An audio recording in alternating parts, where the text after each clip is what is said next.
Olá, amigos. Estamos mais uma vez aqui para esse nosso encontro. Hoje vamos tocar um pouco nessa questão da conexão no mundo contemporâneo. Eu estou pensando em alguma coisa como a importância dos links, que são os importantes desenvolvedores, assim, os operadores da cultura contemporânea. É mais ou menos no... Tá linkado, tá ligado? A estrutura da cultura neste momento muda muito e muito rapidamente. Era hierárquica. A palavra do pai, do patrão, era o padrão, né? Tinha que ser aprendida,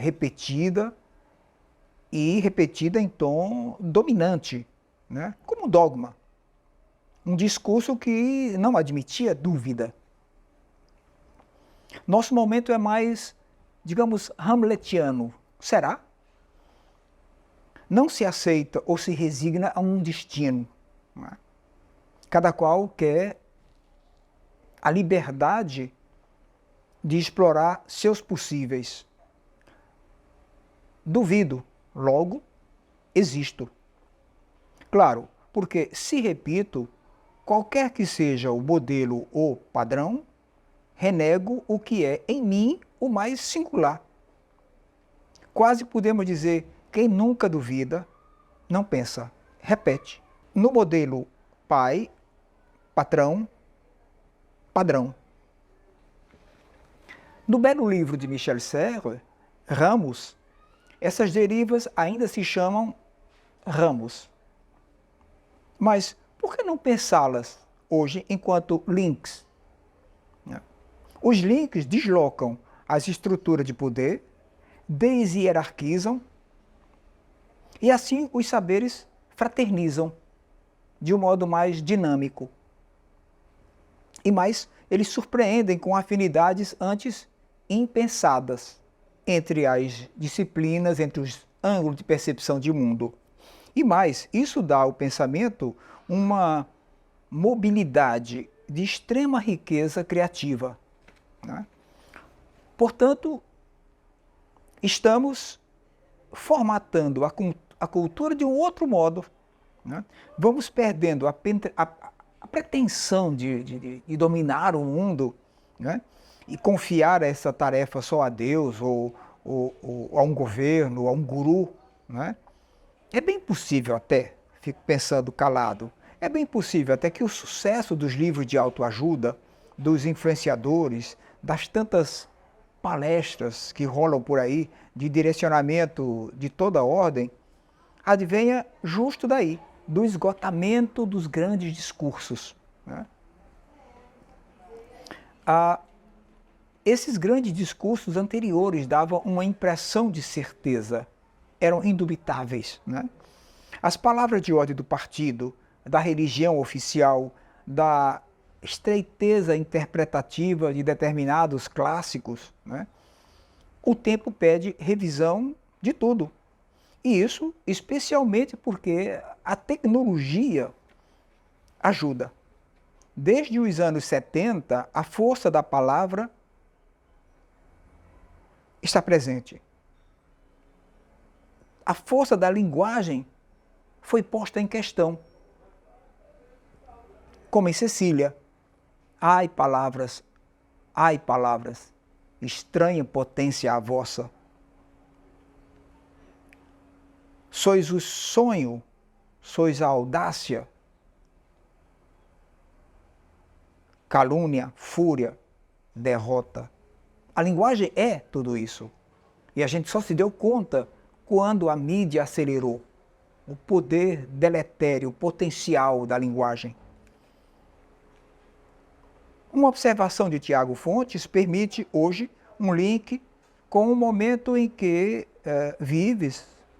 Luís Vives, o grande pensador espanhol do XVI, numa carta a Erasmo de Roterdã, ele diz: vivemos numa época difícil, na qual não se pode falar nem calar sem perigo. É de ontem? De hoje? era o século XVI. Tiago puxa um link que faz ver o homem em face dos mesmos problemas essenciais. A racionalidade ou a fé pareciam bastar, né, no conesteio desse mundo. Pronto. Antes, colocar alguma coisa em dúvida angustiava. Hoje é salutar duvidar.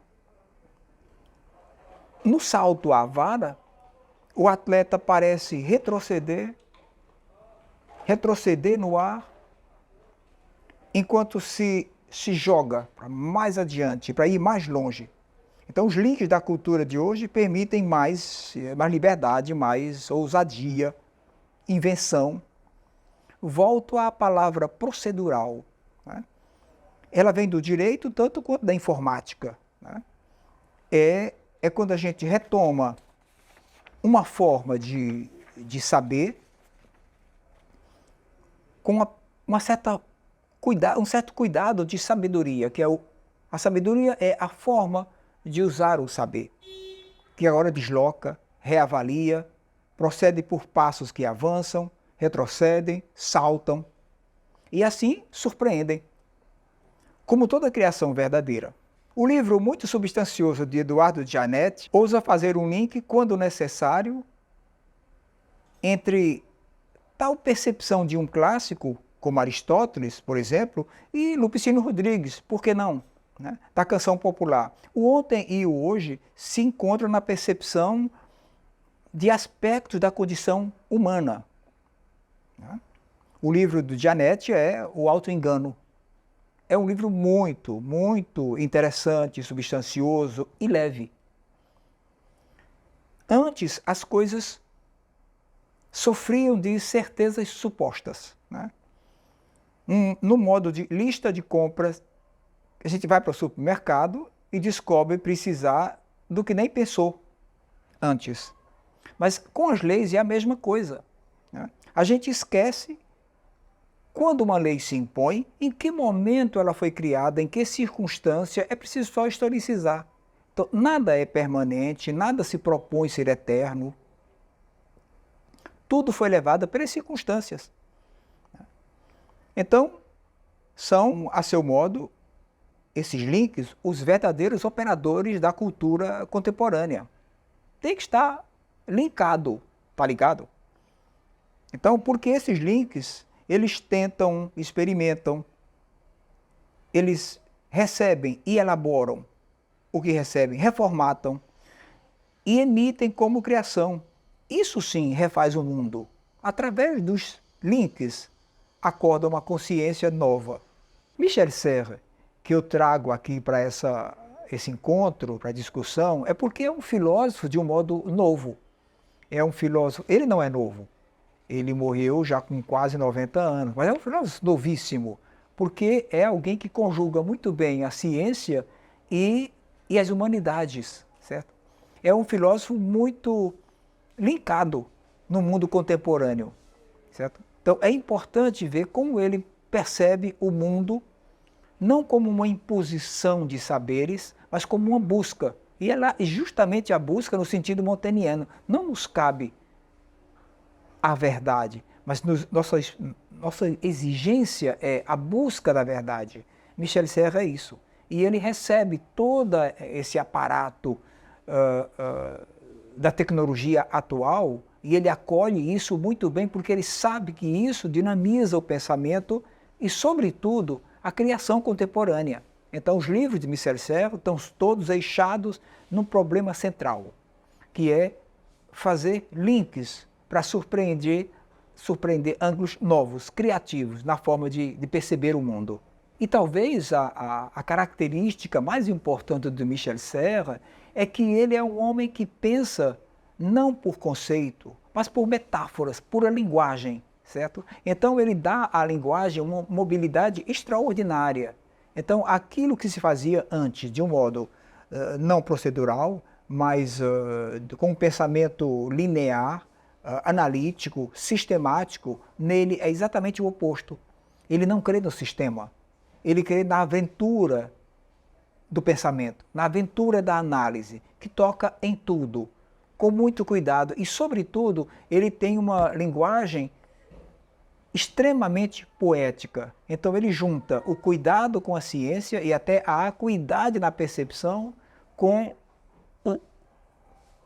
o cuidado, sobretudo, com a linguagem também. Então ele conjuga muito bem os trabalhos matemáticos, o trabalho sobre a música e a poesia contemporânea.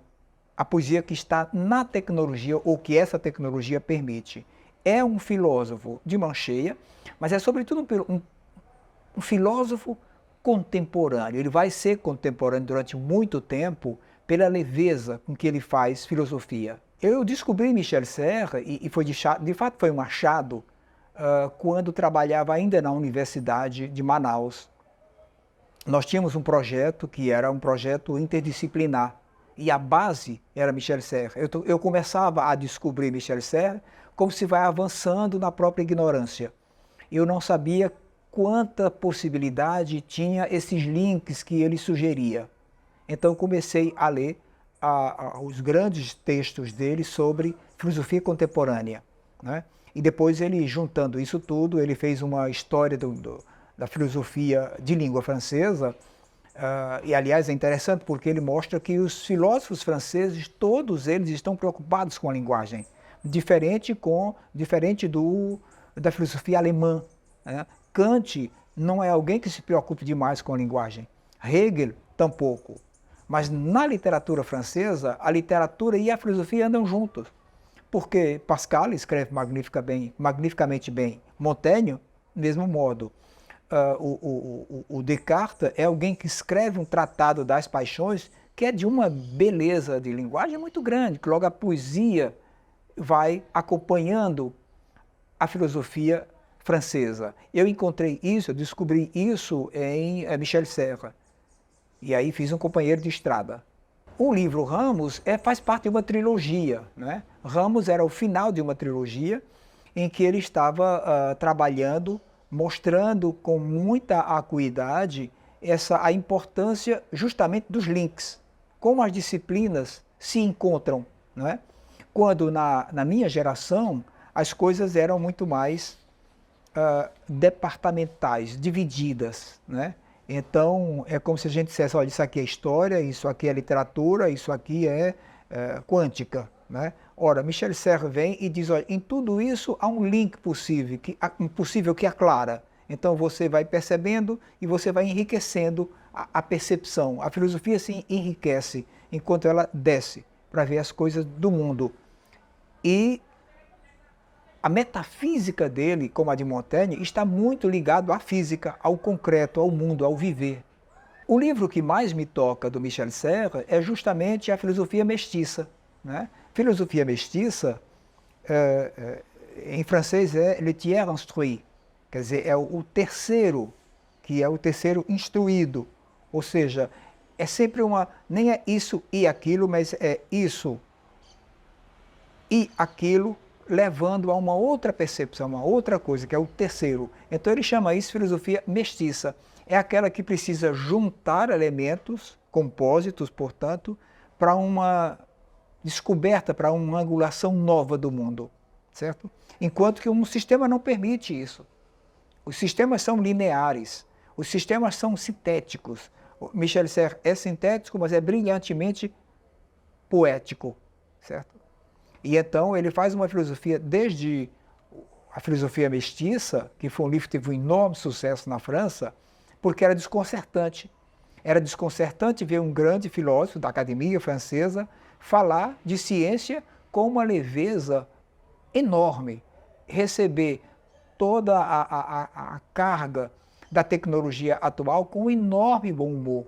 Então isso marca uma geração. Agora, obrigado pela audiência, pela companhia de vocês, sobretudo, que para mim é muito preciosa, e a gente se encontra num próximo momento. E, como Aristóteles não disse, estamos juntos. Então, muito obrigado.